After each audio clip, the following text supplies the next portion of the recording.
It is now 4 o'clock. We will call the Del Norte Solid Waste Management Authority meeting into order. Please take the roll. In the mix. Commissioner Tompkins, Here. Commissioner Short, I'm here. Commissioner Wright, Here. Commissioner Greeno, I'm here. Chair Wilson. Here.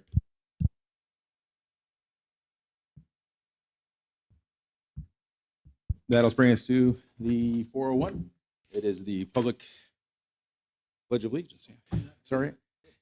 Pledge of Allegiance, please.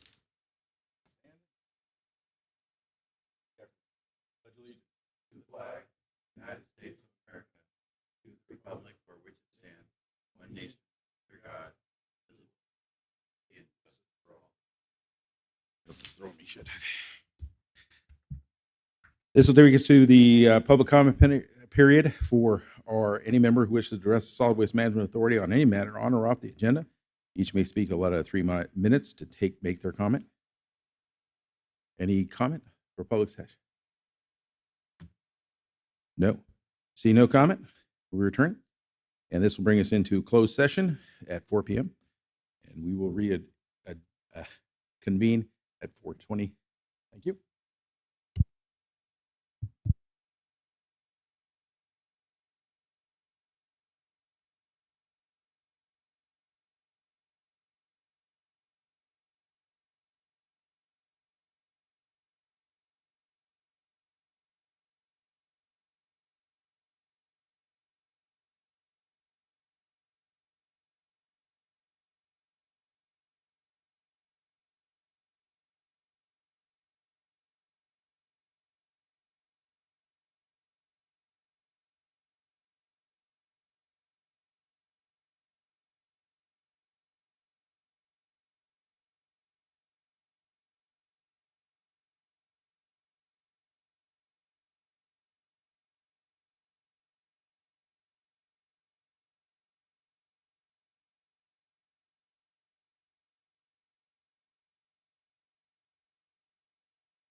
Coming out of closed session, there was no reportable action, though direction was given to staff for preparing action items at the next agenda. Thank you. Yes. It is. It is time for our open session, and we will be welcoming any public comment at this time. Any member of the public wishes to address the Solid Waste Management Authority on a matter on or off the agenda. Each speaker may be allotted 3 minutes at this time for comment. Any public comment? Good afternoon, everyone. Joel Wallen with Hambro. I'd like to introduce Chris Weber. He's our new CFO. Thought maybe I'd have him come up and tell you a little bit about himself. Great. Welcome, Chris. Good afternoon. Thanks for letting me be a part of this today.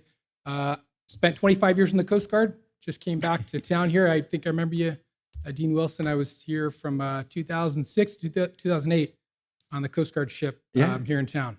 Excellent. And so Welcome back. Married a local girl and came back after my time at the Coast Guard. So All the better for us. what's that? All the better for us. That's right. Thank you for your Hopefully, yeah. service. So thanks. And coming back home. so to hopefully speak. I'll see you more often. Yeah, absolutely. Okay. Thanks. Thank you. And so we get the spelling right. Chris, how do you spell your first name? Okay, thank you. That'll bring us to the consent agenda. There's only one item on the consent agenda to approve the minutes of the special session on the Tuesday, the 22nd. I'll move we approve those minutes. A motion, is there a second? Second. Motion and a second to approve the minutes. Any public comment? No public comment. Bring it back to the board. Take a vote. Commissioner Tompkins, Yes. Commissioner Short, Yes. Commissioner Wright, Yes. Commissioner Greeno, Yes. Chair Wilson. Yes. That's the shortest consent agenda. I think they'd Well, be, it's actually one of the things about the ERP system. With the county's new accounting system, previously we could look up and see where we were at in terms of the budget, but with this new system, at this point, we're not there yet. So there won't be budget transfers for a little while okay. for those reasons. And so I expect the consent agenda will continue. And to be eventually short. it'll all come flooding in. Okay. Eventually, yes. So that brings us to item number 3, director's report. Thank you, sir. So we are working through the challenges of the ERP system. It helps in some ways. It adds work in others. Namely, right now, we're looking at how we add our grant lines in because the ERP system is capable of tracking multi-year grants, but compared to other agencies, we have quite a few grants to manage. We are continuing our investigation. Michael McClellan from our office is leading the search for a new vehicle. We're looking through the rules that apply to us. We're consulting with other folks who buy more vehicles than us, including the roads department. And we will, when we have a recommendation for a specific kind of vehicle, we will return to the board and talk to you about our process for procuring that vehicle. But at this point, we haven't narrowed that down yet. But what we anticipate is targeting at most a small handful of vehicles, but probably just one, and then looking for the best price from different sellers of that vehicle. But we will review those decisions before we make them with the board. Yeah.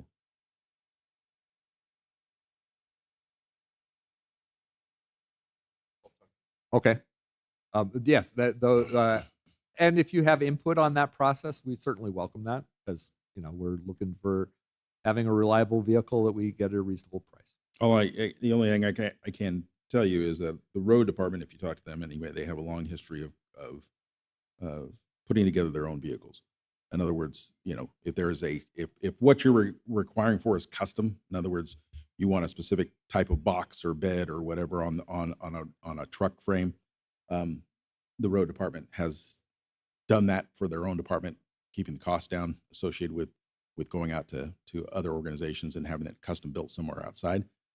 They'll buy the box, they'll buy the bed, they'll buy the truck, and then they'll put it together, and could save you money if that's the kind of vehicle you're searching for. If it's just a standard utilitarian vehicle, SUV type, then you can get it cheaper elsewhere.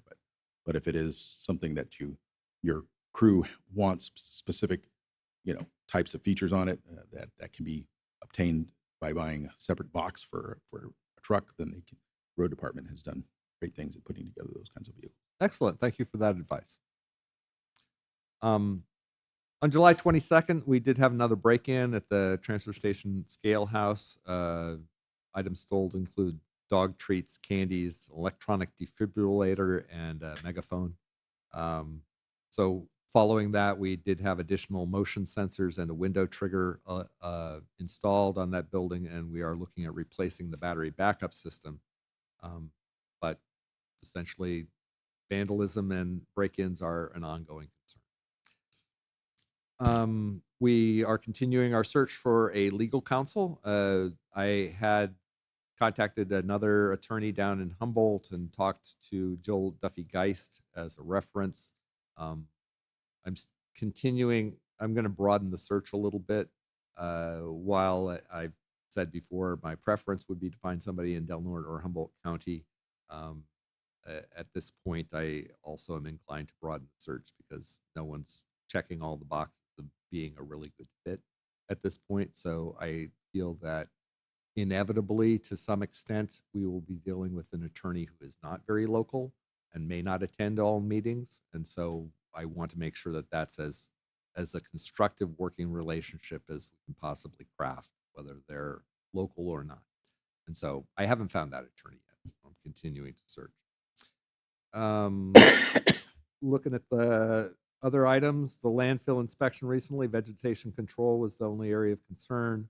On August 28th, later this month, we will be having a community meeting, as we've been having several related to our SB 1383 planning efforts. This one is going to focus on municipal mulching and different ways that we can expand that. Mulching is simply grinding up woody debris and then using that as a top layer, often as a weed barrier or to retain moisture. But we're looking at different options about how we might be able to expand mulching opportunities here in Del Norte County so we're not shipping as much of that green material over the hill to Dry Creek. See, continuing on, agenda item 6.1 is a letter from Recology Del Norte. We'll talk about that. Attached to this report is an updated version of CalRecycle's 709 form that was associated with the 5-year review, essentially looking at all of our recycling, reuse, and composting programs and reporting on that. They wanted a revision to those forms.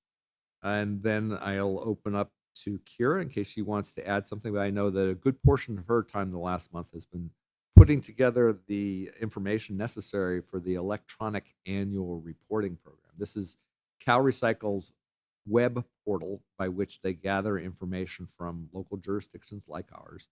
And over time, they've asked for increasing levels of detail about all of our programs. And so that adds additional time for Kira, but also additional time that's necessary to work with our community partners to make sure we're gathering all that information. So part of this process this time was working with Andrew Butcher of Digital Needs Services to set up a SharePoint drive, because one of CalRecycle's requirements is that all information related to SB 1383 programs be in a single location so that CalRecycle can access that single location to see if our reporting is going well, and we can all access that single location. So we're establishing that through the SharePoint drive, and part of what we found is this is absolutely a learning process, and we have a lot of improvement yet to work our way into, because there seems to be challenges about the format in which we're asking for the information, the format in which the information is provided, and the actual information that CalRecycle is seeking. And those three things seem to not talk to each other nearly as closely as we'd like. Kira, do you have anything to add about that? The requirement is different for every agency. There's different reporting requirements to the collection of information requirements that I'm reporting on. So there is a learning curve as far as everything that's required and everything that everyone who is required to report and collect, understanding their role and their responsibilities. So there's going to be continued outreach and continued work on the software, and I'm working with Andrew Butcher to make the process as user-friendly and as streamlined as possible, because it is, I've waded through it and it's massive, but I just need to tease out what each person needs to do and what information I need from them, so it's more understandable for everyone. But it's been difficult.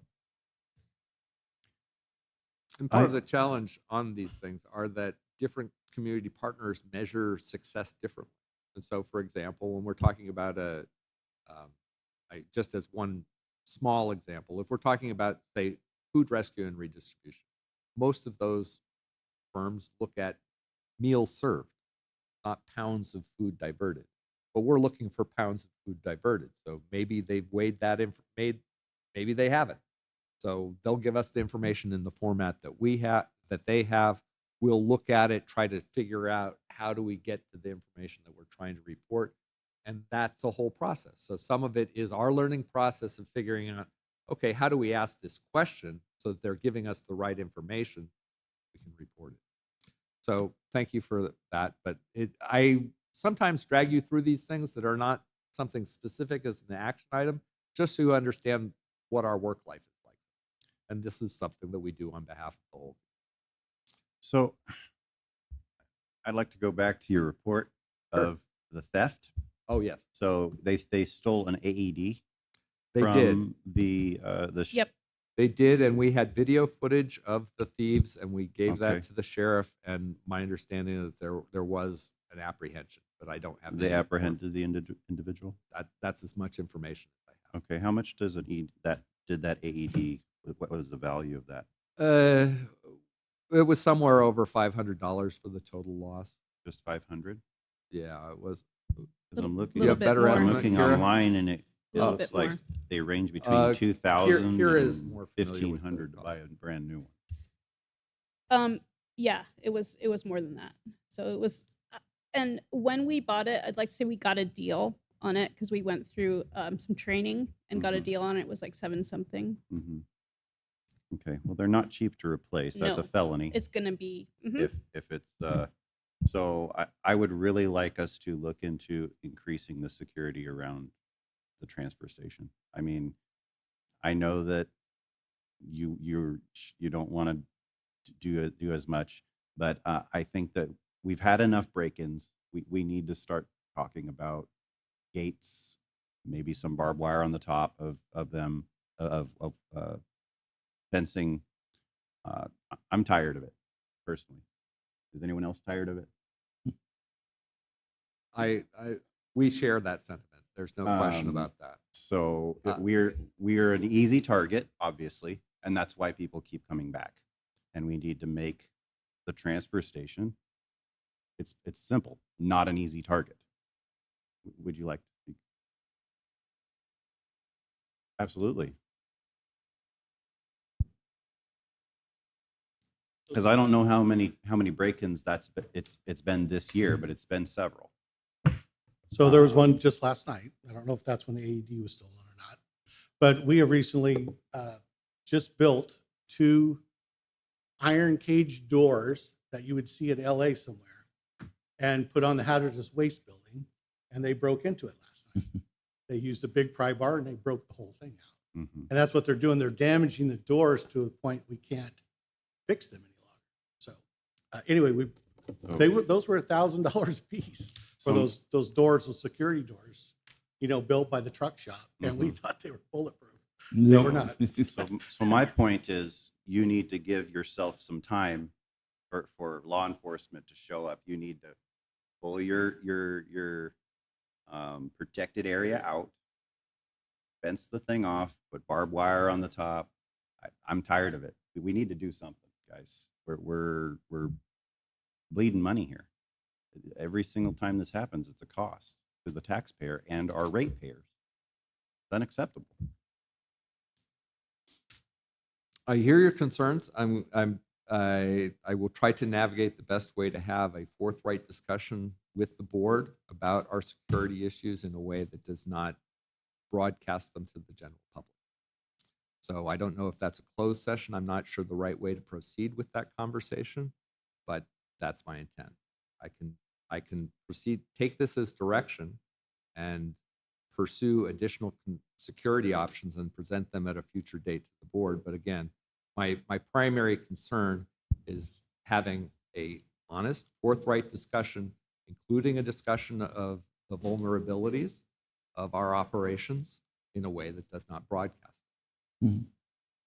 Mr. Chair, if I may. Yes. Could we gather some figures as to what our losses have been? $1,000 gates might be included. As part of that discussion, could we find out? We can, but to be fair, we would want to consider the whole facility. And Hambro's losses have been considerable, and probably considerably more than the authority's losses to date. And so Certainly. Yeah. and If so we could that would be part of the get assessment. the whole picture, I think that would be useful to us. Can you give us multiple years worth of losses? Because this has been going on for a long time. Yeah, they broke into the Agreed. trailer more than a year ago. Right? Agreed, Yeah. but and I also think it's worth noting that we are not alone in this situation, that other businesses have also experienced some losses associated with vandalism. I would appreciate a report from Hambro as well, what they've lost. Because I've said it before. I'm tired of hearing about it. It's becoming a monthly thing. Seriously, Is your hand going up over there? it's a big problem. Okay, well, Wow. it's worse then. Absolutely. And so if we can secure those Good point. bins at night, there would be less, I think. And I say I do know from personal experience, just because we were looking at having some of those Sentinel units put up, much like you see over at what is Home it? Depot and. Well, Home Yeah. Depot has one. The Carl's Jr. has one. Yep. And several others, and they run about 15,000 a year for one. If you get more than one, it drops it down. But the advantage to those is that they're 24/7 monitored. So any activity and the AI that they have driving those things is very, very good as far as whether it'll detect human beings. It can recognize bears and other types of animals, so it doesn't warn you every time there's a bear walking through your facility. But it does, and it's because it's 24/7, 365.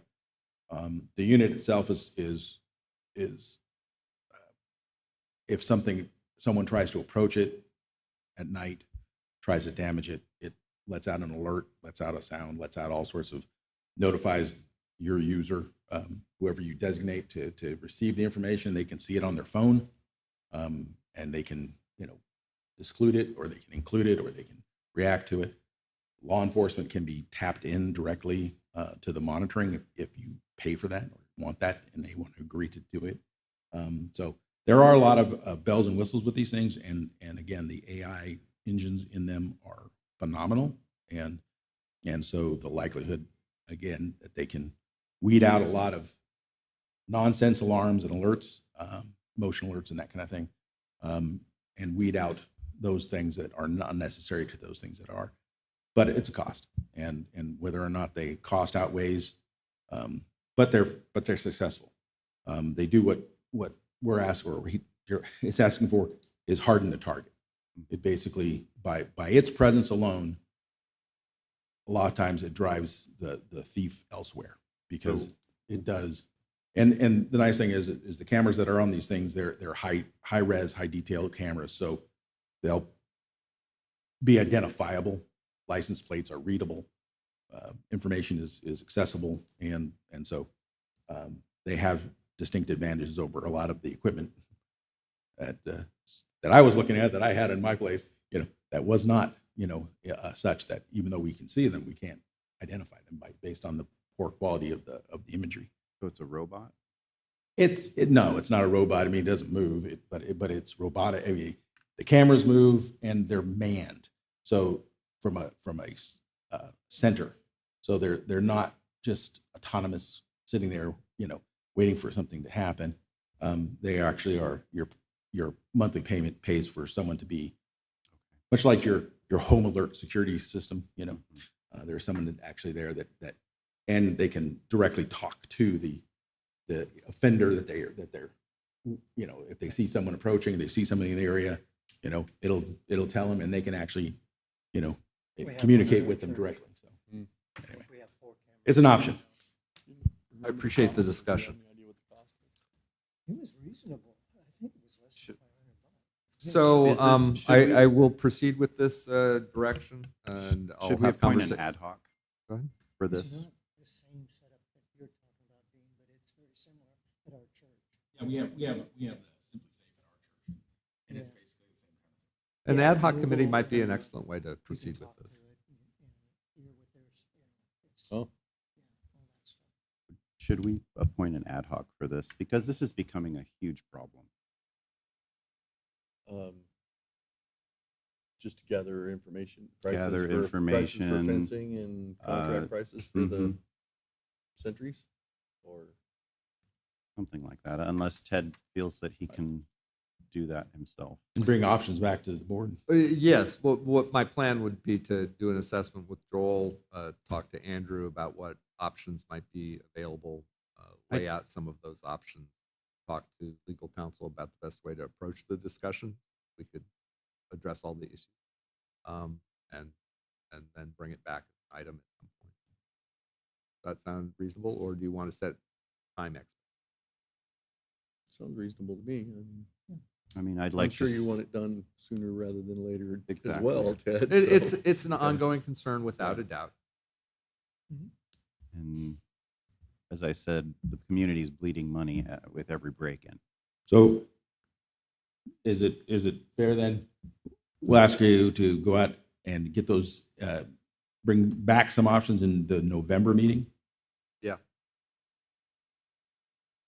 Sounds fair to me. Yep. thank you. Shall I continue with the director's Yes, report? please. Okay.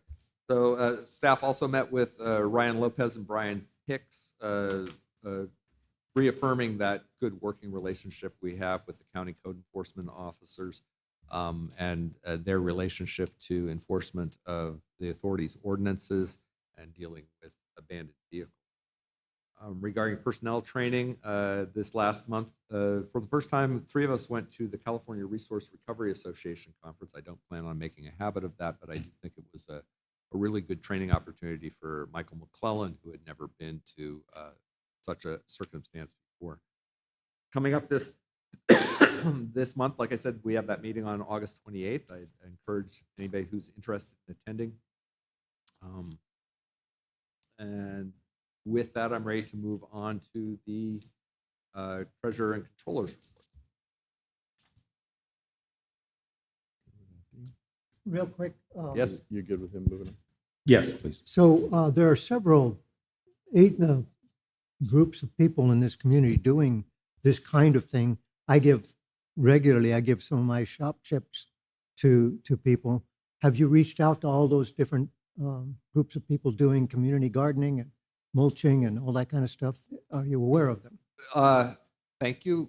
We have through the Del Norte Community Food Council, and they've Yep. been doing the outreach on our behalf. But if you know of any organizations that are doing these kinds of things that we have not reached out to, or you fear may not be included, please let us know. 'Cause I will do we that. want them there. Thank you. Okay. Moving on to item 3.2. We have a little over $3 million in the bank plus $198,000 for last month's rent, so to speak. Looking at our accounts receivables reports, you'll see that pretty much Kathy's doing a great job keeping up on our accounts, and we have no accounts that are overdue by 90 days. Looking at claims approved by director, our largest payment, as usual, goes to Hambro WSG for their good services provided at the Del Norte County Transfer Station. And this last month, our second largest payment was to the county auditor's office for essentially the largest portion of our annual payments on the transfer station construction. And then finally, we also had a amount paid to the Del Norte Community Food Council for helping us organize those community meetings. Moving on to monthly cash and charge reports, item 3.4. This last July, we brought in $179,209, which was about $25,000 ahead of budget projections. So at this point, after just 1 month of this fiscal year, we are nearly $25,000 ahead of budget. In fact, $25,043 handed out is a revised version, because when we published the agenda, we did not yet have the franchise. With that, I'd be happy to answer any questions. Any questions? No. Nope. That brings us on to item number 4, landfill post-closure. So there are no items for the landfill or the transfer station at this meeting, but we do have an item on the collections franchise.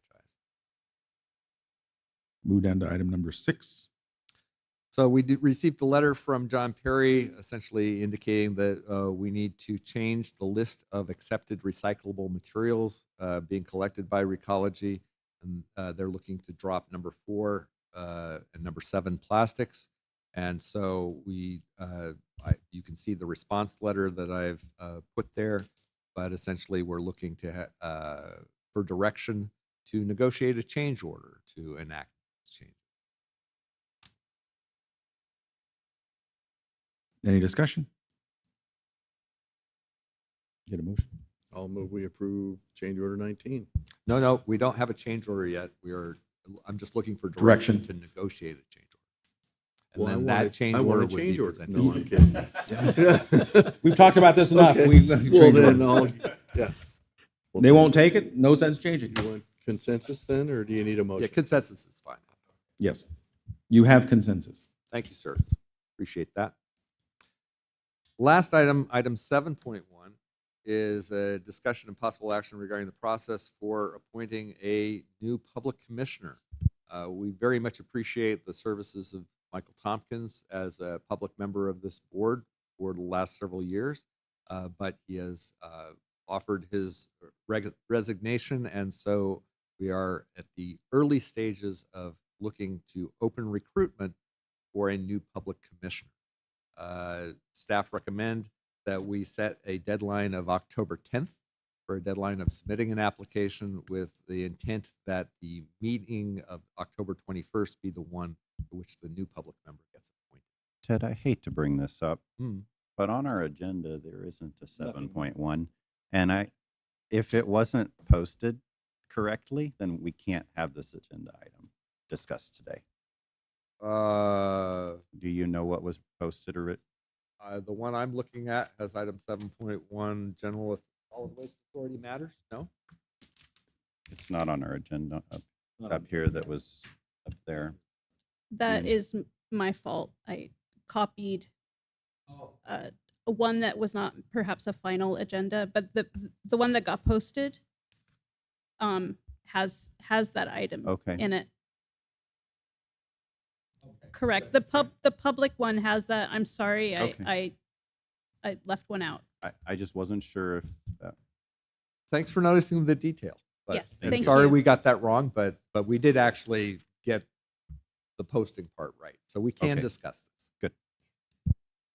And for the public's good knowledge, to where do they apply? Yes,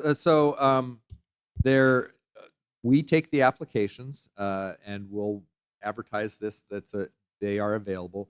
If there's anyone online who's interested, you can give our office a call at 707-465-1100. We'd be happy to send you an application. And I encourage all of the commissioners or members of the public, if there's a person who you think might be a positive addition to this board and their discussions and decisions, then I welcome that application. Anything else? That brings us down to item number 8. We will adjourn this meeting and adjourn to the next regularly scheduled Del Norte Solid Waste Management Authority at 4 p.m. Tuesday, September 16th. Flynn Center. Thank you all.